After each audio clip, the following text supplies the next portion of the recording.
The Penguin was born powerless, with every disadvantage, being short, ugly, and weak. But in a city ruled by chaos and darkness, power doesn't come from brute strength alone. Sometimes it comes from wit, cunning, and a well-timed umbrella. But how did he rise from a bullied outcast to one of Batman's deadliest foes, and a kingpin of the Gotham underworld? Today we'll walk through every step in the Penguin's rise to power. Early life.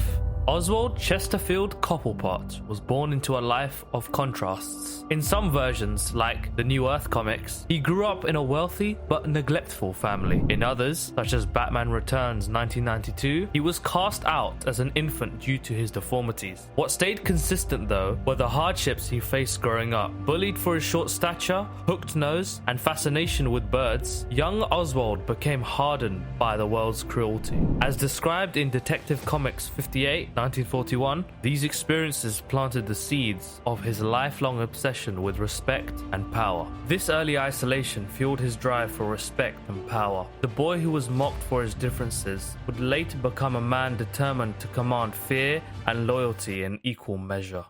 Stepping into the criminal underworld. Oswald's journey into Gotham's criminal underworld began with small but calculated steps. In the Gotham Chronicles, he starts as a henchman, but his intelligence sets him apart. He learned to manipulate situations using his sharp wit to outsmart even seasoned criminals. Unlike other criminals who relied on brute force, he made his mark with strategy. In the Gotham TV series, we see him skillfully navigating alliances, betraying enemies at the perfect moment, and exploiting every opportunity to rise above his station. He earned the nickname Penguin for his waddling walk and sharp-dressed appearance, a moniker meant to mock him, but one he fully embraced. By turning insults into branding, he started building an empire. Building an empire. The Penguin's most ingenious move? Creating the Iceberg Lounge, a high-end nightclub that served as a perfect front for his criminal activities. First introduced in Batman, the animated series, and later adapted into the Arkham games, the lounge became Gotham's go-to spot for the elite. The lounge wasn't just a front, it was a symbol. By blending legitimate business with underworld dealings, Oswald created a space where Gotham's elite and its most dangerous criminals could mingle. Smuggling, information brokering, and the black market dealings that flourished under its roof, all in the guise of a sophisticated nightlife venue. Through the Iceberg Lounge, the Penguin solidified his dual identity as both a respected businessman and a feared crime lord, a duality that made him nearly untouchable. Challenges along the way. Of course, no rise to power comes without challenges. The Penguin frequently faced betrayal within his own ranks and fierce competition from Gotham's other villains. But his greatest obstacle? The Dark Knight himself. Batman's pursuit of justice constantly disrupted Penguin's operations. But, unlike other villains, the Penguin didn't rely on brute force to fight Batman. Instead, he used cunning, hiding behind his legitimate businesses and exploiting loopholes in Gotham's laws. This dynamic made him one of Batman's most persistent and frustrating adversaries. Consolidating his power. As Penguin's empire grew, so did his ambitions. In Gotham Season 2, we see him dabble in politics, manipulating elections to secure a mayoral seat. That I accept the trust placed in me by this great city to become your mayor. The people have spoken, and I have heard their call. This move solidified his position as a force to be reckoned with, not just the underworld, but in Gotham's power structure as a whole. Penguin's political ambitions weren't just about power, but about legitimacy. By infiltrating Gotham's political and law enforcement systems, he ensured that his criminal empire operated with impunity. This duality, criminal kingpin and public figure, made him one of Gotham's most formidable foes, keeping him one step ahead of Batman and his rivals. Legacy and cultural impact. The Penguin stands apart in Batman's rogues gallery. He's not a deranged lunatic or a superpowered villain. Instead, he's a strategist, proof that intellect and resourcefulness can be just as dangerous as chaos or brute force. From Burgess Meredith's campy portrayal in the 1960s to Robin Lord's nuanced performance in Gotham, the Penguin has evolved into a character that embodies ambition and resilience. The Penguin stands apart in Batman's rogues gallery. He is not a deranged lunatic like the Joker or a duality-obsessed criminal like Two-Face. Instead, he's a strategist, a testament to how ambition and intellect can rival chaos and brute force. Burgess Meredith's portrayal in the 1960s Batman TV series introduced a light-hearted, comical Penguin with his iconic quack-like laugh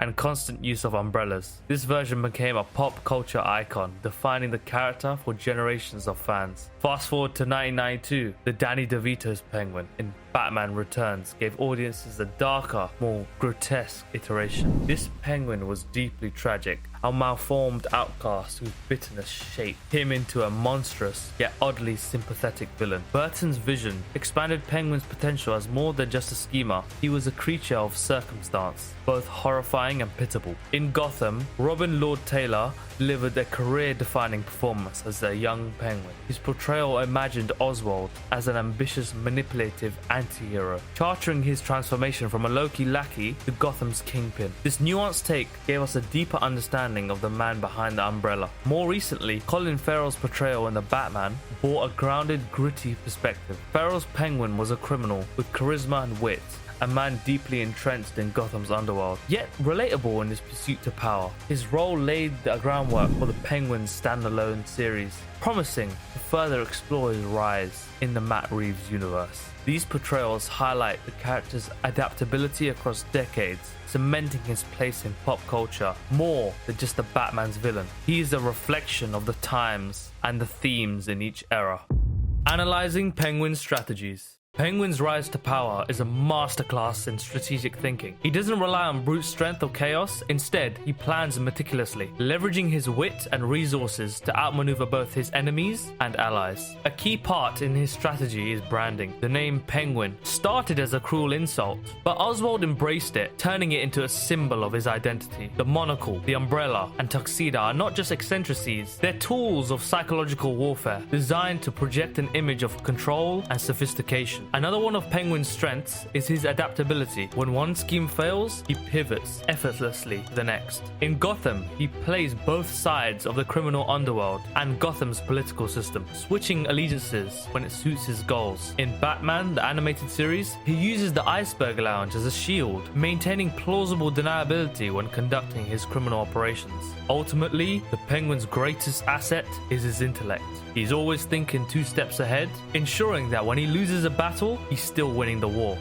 The psychology of Oswald Cobblepot. What drives Oswald Cobblepot? At its core, the Penguin is a character defined by his insecurities. Bullied and ridiculed from a young age, his need for respect and validation fuels his ambition. In Batman Returns, we see this clearly in his desire to be accepted by Gotham's elite. He craves the status and recognition that he was denied as a child, even if it means restoring to manipulation and violence. His tragic backstory adds depth, making him more than just a villain. He's a man trying to claim what he believes the world owes him. Robin Lord Taylor's portrayal in the Gotham takes this further, showing Oswald's vulnerability and his capability for genuine emotion. His relationships, whether with his mother, his allies, or his rivals, are complex, often revealing the softer side beneath his ruthless exterior. This duality of vulnerability and ruthlessness is what makes Penguin such a compelling character. He's not inherently evil, he's a product of his circumstances, fighting to survive and thrive in the brutal world.